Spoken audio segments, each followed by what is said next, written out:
Assalamualaikum warahmatullahi wabarakatuh. Kami dari SMA Negeri 2 Tambun Utara, kelas 11 Sosial 1, kelompok 3 Ekonomi, dengan guru pengajar Bu Yeti Rohayati. Seperti yang sudah dilihat tadi, anggota kelompok kami terdiri dari saya sendiri, Nurul Fajrin Tias, lalu Sylvia Aluf, kemudian Destiani, Aditya, dan Lilis Aisyah. Di sini kami akan mempresentasikan tentang perdagangan internasional. Ekonomi internasional adalah cabang dari ilmu ekonomi yang mempelajari segala sesuatu mengenai hubungan ekonomi antar negara. Pengertian perdagangan internasional. Apa sih perdagangan internasional? Perdagangan internasional adalah perdagangan yang dilakukan oleh penduduk suatu negara dengan penduduk negara lain atas dasar kesepakatan bersama. Penduduk yang dimaksud dapat berupa antar perorangan, individu, dengan pemerintah suatu negara atau pemerintah suatu negara dengan pemerintah negara lain.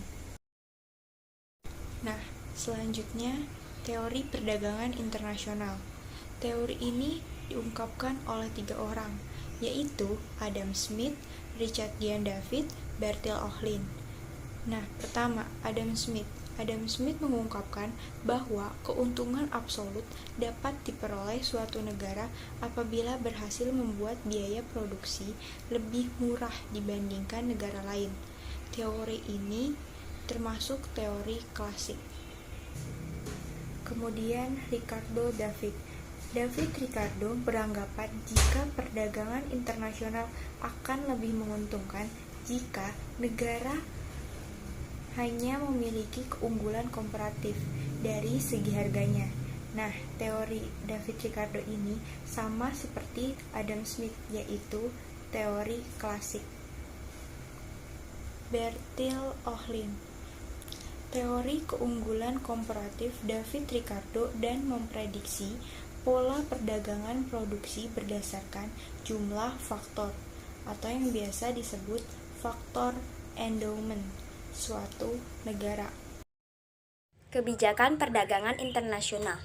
1. Pengertiannya adalah kebijakan pemerintah dalam mengatur proses pertukaran barang atau jasa antar pelaku ekonomi lintas negara. 2. Macam-macam kebijakan perdagangan internasional. A. Kebijakan dalam bidang ekspor, tarif, subsidi, dumping, dan kebijakan diskriminasi harga. B. Kebijakan dalam bentuk impor, larangan impor, dan kuota.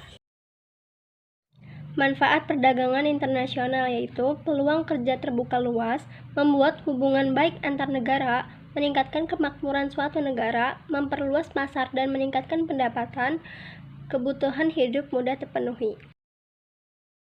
Faktor pendorong dan penghambat perdagangan internasional. Faktor pendorong perdagangan internasional yaitu perbedaan sumber daya alam, penghematan produksi, pemenuhan kebutuhan nasional.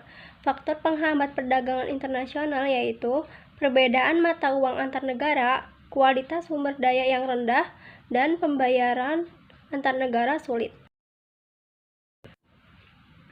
Neraca pembayaran adalah catatan pembayaran yang tersusun secara sistematis mengenai seluruh transaksi ekonomi internasional yang meliputi perdagangan barang atau jasa, transfer keuangan antara penduduk negara dengan negara lain, biasanya 1 tahun.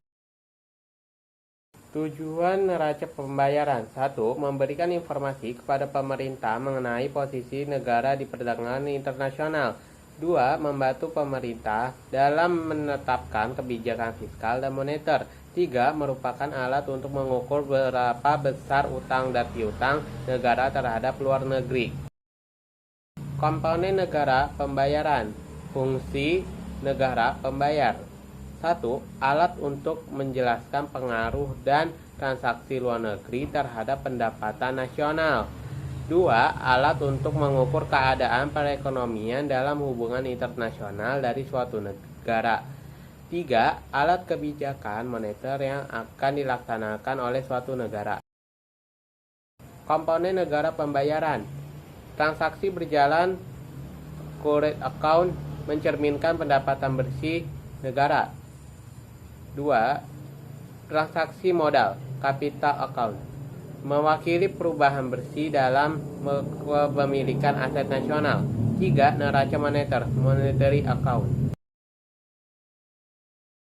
Devisa adalah sejumlah emas atau valuta asing yang bisa digunakan untuk transaksi pembayaran dengan luar negeri yang diterima dan diakui luas oleh dunia internasional. Sumber-sumber devisa terdiri dari dua unsur, yaitu 1. Pendapatan ekspor neto yang diperoleh dari selisih antara ekspor dan jasa dengan impor barang dan jasa. 2. Arus modal masuk neto yang diperoleh dari selisih antara modal yang masuk dan keluar. Tujuan penggunaan devisa yaitu 1. Sebagai alat pembayaran ekspor dan impor suatu negara.